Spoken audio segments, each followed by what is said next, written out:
नमस्ते दोस्तों, जोहार। मैं अभिषेक चक्रवर्ती आप सभी का फिर से अपने न्यूज चैनल पर स्वागत करता हूं। दोस्तों आज जो है क्लास 10 का वीकली टेस्ट का विज्ञान विषय का एग्जाम होने वाला है। उसका top most VVI important questions देखने वाले हैं। तो चलिए एक एक क्वेश्चंस को सबसे पहले देखते हैं। तो दोस्तों पहला क्वेश्चन आप देख सकते हैं स्क्रीन पर क्या दिया गया। निम्नलिखित में से कौन सी लंबे विद्युत धारावाही तार के निकट चुंबकीय क्षेत्र का सही वर्णन करता है। तो इसमें से जो होगा दोस्तों आपका सही आंसर क्या हो जाएगा, सही वर्णन पूछा है तो चुंबकीय क्षेत्र की संकेंद्रीय रेखाओं का केंद्र तार होता है, यह आपका करेक्ट आंसर हो जाएगा। चलिए नेक्स्ट क्वेश्चन की ओर चलते हैं। क्या पूछा गया, विद्युत चुंबकीय प्रेरण की परिघटना। तो विद्युत चुंबकीय प्रेरण की परिघटना जो है आपका ऑप्शन नंबर सी यहां पे बिल्कुल जो है स्पष्ट करता है क्या कि कुंडली तथा चुंबक के बीच अपेक्षित गति के कारण कुंडली में प्रेरित विद्युत धारा उत्पन्न करना है। ठीक है, ऑप्शन नंबर सी करेक्ट यहां पे हो जाएगा। नेक्स्ट क्वेश्चन की ओर चलते हैं। क्वेश्चन नंबर 3 क्या पूछा गया, देख सकते हैं चुंबकीय क्षेत्र का ऐसा मात्रक होता है, तो ख नंबर करेक्ट हो जाएगा। टेस्ला जो होगा यहां बिल्कुल करेक्ट हो जाएगा। नेक्स्ट क्वेश्चन की ओर चलते, क्या पूछा गया, एक अधातु जिसमें चमक होती है। देखिए अधातु है फिर भी उसमें चमक होती है, तो आयोडीन जो है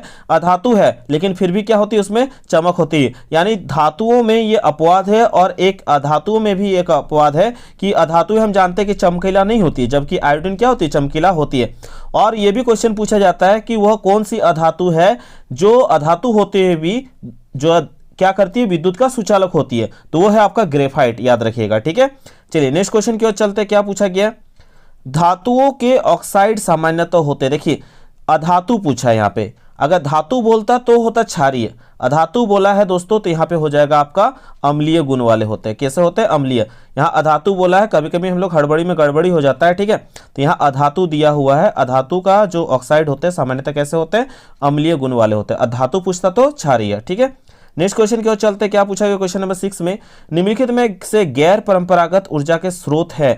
तो गैर परंपरागत ऊर्जा के स्रोत पूछा गया है। ठीक है, तो दोस्तों यहाँ पे आपका हो जाएगा सौर ऊर्जा जो होगा, यहाँ पे आपका करेक्ट आंसर हो जाएगा घ नंबर। ठीक है, नेक्स्ट क्वेश्चन की ओर चलते। क्या पूछा गया, बायोगैस का मुख्य घटक है। तो जानते हैं बायोगैस का मुख्य घटक क्या होता है, मीथेन होता है। ठीक है, याद रखिएगा। नेक्स्ट क्वेश्चन की ओर चलते। क्या पूछा गया, निम्नलिखित में से कौन जैव मात्र ऊर्जा का स्रोत का उदाहरण नहीं है।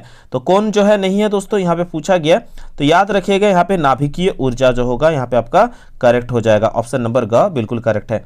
नेक्स्ट क्वेश्चन की ओर चलते हैं। क्या पूछा गया, सोल्डर किसका मिश्र धातु है।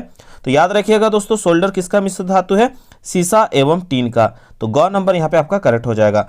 अगले क्वेश्चन की ओर चलते हैं। क्या पूछा गया, डायनमो का सिद्धांत आधारित है। तो डायनमो का जो सिद्धांत आधारित है आपका ऑप्शन नंबर ए करेक्ट हो जाएगा, विद्युतीय चुंबकीय प्रेरण पर। तो दोस्तों अभी तक हम लोगों ने 10 जो है आपका ऑब्जेक्टिव टाइप क्वेश्चंस कर लिया, जो कि 2 मार्क्स करके पूछे जाएंगे, यानी टोटल आपका हो गया 20 मार्क्स।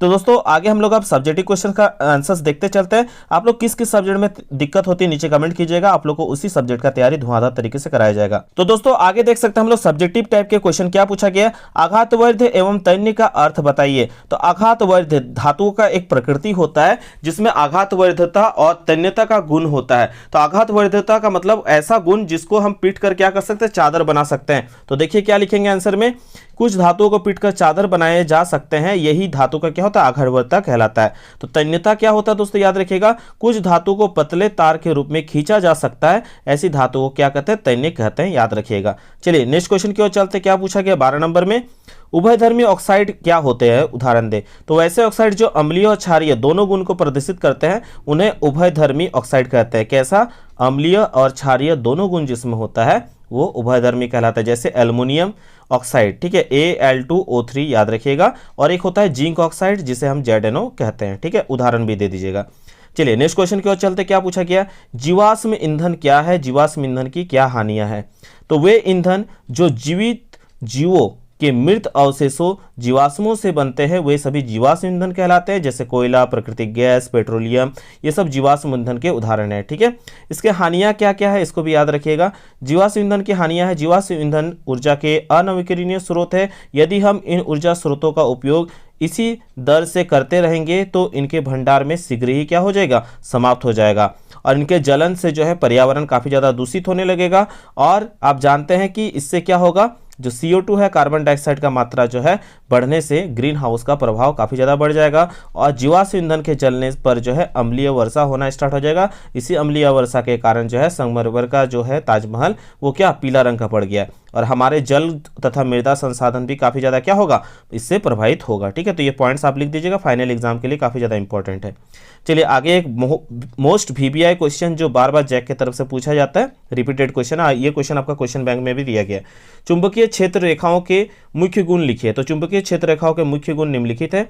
चुंबकीय क्षेत्र रेखाएं जो है चुंबक के उत्तरी ध्रुव से प्रकट होती है तथा दक्षिणी ध्रुव की ओर विलीन हो जाती है। दूसरा याद रखिएगा, चुंबक के भीतर चुंबकीय रेखाओं की दिशा उसके चुंबकीय ध्रुव से उत्तर की ओर होती है। ठीक है, तो ये था दोस्तों आप लोगों का top most VBI important questions. तो दोस्तों आशा करते हैं आप लोगों ने सभी क्वेश्चन को नोट कर लिया होगा। आप लोग डिटेल से पढ़ना चाहते हैं, नीचे कमेंट करके बताइएगा। एक एक चैप्टर वाइज आप लोगों के लिए निःशुल्क जो है फ्री ऑफ कॉस्ट जो आप लोग को तैयारी कराया जाएगा, वो भी आप लोग का डे टू डे। ठीक है, अगर आप लोग कितने बच्चे आप लोग तैयारी करना चाहते हैं, अगर मुझे 100 बच्चे भी मिल जाते हैं तो तय मानिए कि आप लोगों के लिए दिन रात एक कर दूंगा और आप लोग का स्कोर जो है 90+ स्कोर होने वाला है दोस्तों। ठीक है, तो अच्छे से तैयारी कीजिए, मन लगा के पढ़िए। मिलते हैं दोस्तों एक नए वीडियो में। जल्दी जल्दी इस वीडियो को शेयर कर दीजिए, काफ़ी जो है समय लगा इस वीडियो को बनाने में, तो प्लीज़ अपने दोस्तों के साथ शेयर कीजिएगा, लाइक कीजिएगा, कमेंट कीजिएगा।